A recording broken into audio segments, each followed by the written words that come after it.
E quero começar dizendo, ministro, que, de fato, nós nos sentimos desrespeitados quando nós aprovamos aquela convocação, acertamos, junto com a sua assessoria, a data, fomos surpreendidos com a sua ausência motivada pelo fato da suposta antecipação da viagem do presidente da República, fato este que eu fiquei sabendo por uma ligação do presidente Hugo Motta, não foi nem por mim, eu poderia ter sido comunicado por sua assessoria e pelo senhor, mas o autor do requerimento, o deputado Evair de Mello, naquele momento, nos trouxe a agenda do senhor naquele dia, repleta de despachos internos, sendo que o voo só partia daqui 22 horas.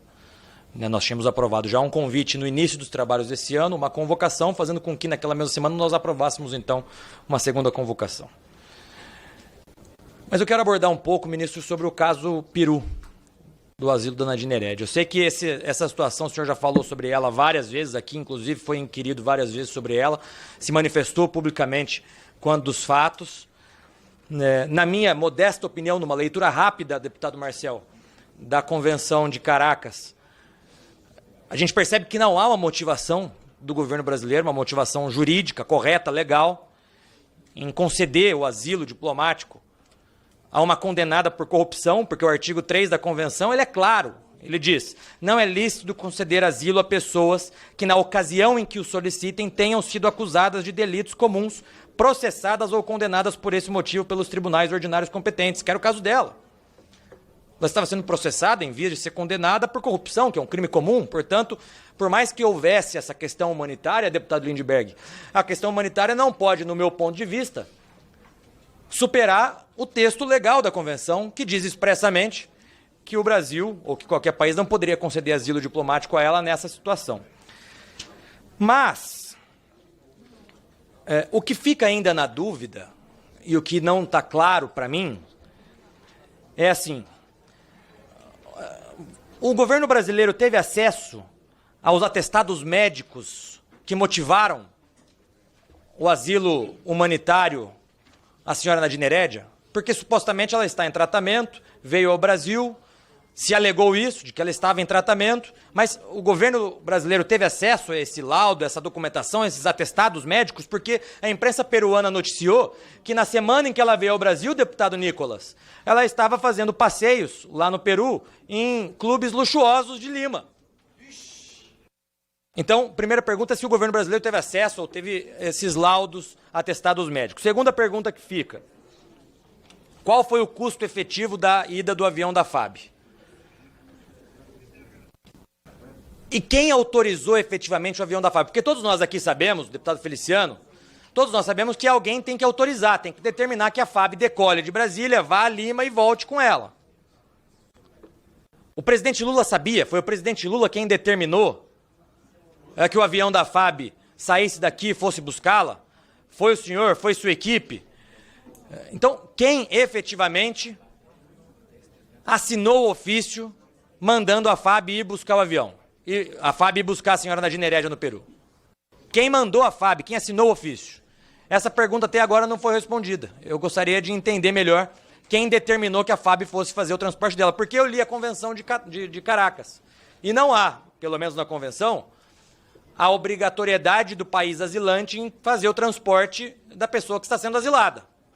Não vi escrito ipsis literis na Convenção de Caracas essa obrigação do Brasil em trazê-la para cá. Agora, o que me causa também, deputado Faur, estranheza é que, veja, nós estamos no momento em que o governo e a esquerda como um todo está acusando os Estados Unidos de supostamente interferir na jurisdição brasileira. Se houver a sanção, que, aliás, o secretário Marco Rubio acaba de anunciar que vai cancelar os vistos de autoridades estrangeiras que violam a liberdade de expressão. As sanções me parece que acabaram de começar. Mas o governo e a esquerda, ministro, estão dizendo que os Estados Unidos estão interferindo na soberania e na jurisdição brasileira.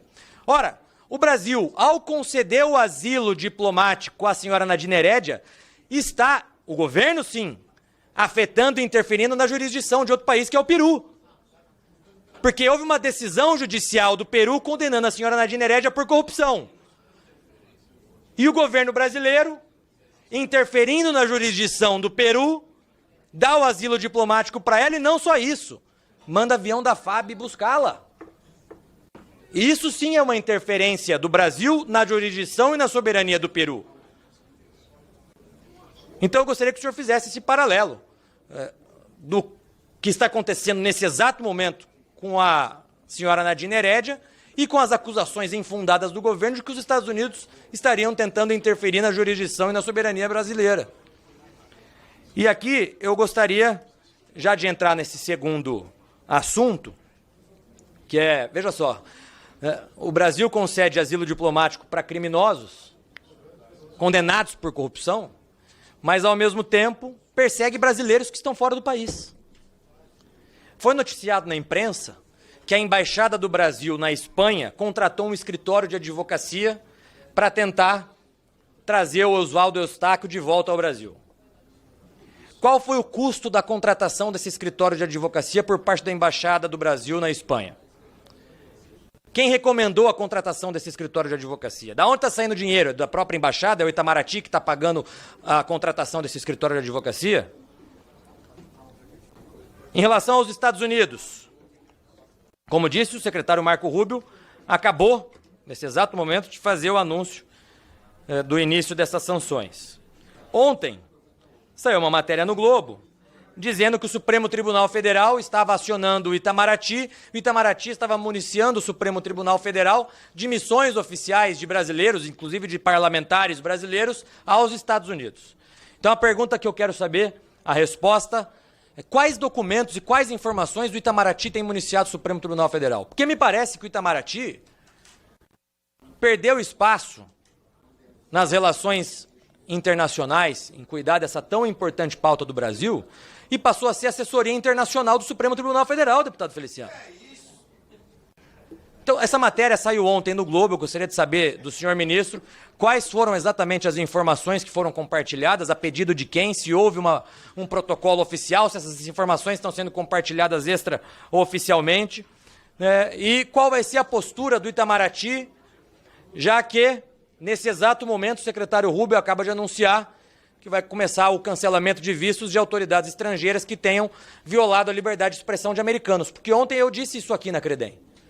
O que está sendo debatido nos Estados Unidos, deputado Nicolas, é que decisões do ministro Alexandre de Moraes afetaram diretamente cidadãos americanos e empresas norte-americanas.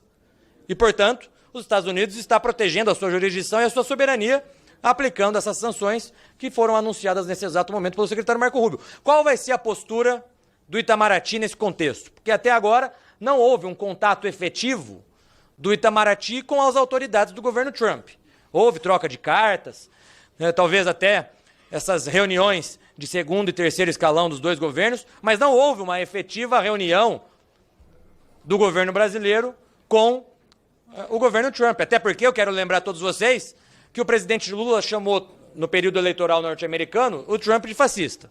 A primeira-dama mandou Elon Musk para aquele lugar. O Lula declarou voto abertamente na Kamala Harris, a opositora do presidente Trump no período eleitoral. O Lula, por onde passa no mundo, resolve criticar o Trump. Então, qual vai ser a conduta do Itamaraty nesse contexto que nós estamos vendo se avizinhar? O Itamaraty vai continuar sendo a assessoria internacional do Supremo Tribunal Federal ou vai fazer relações exteriores de Estado, do Estado brasileiro?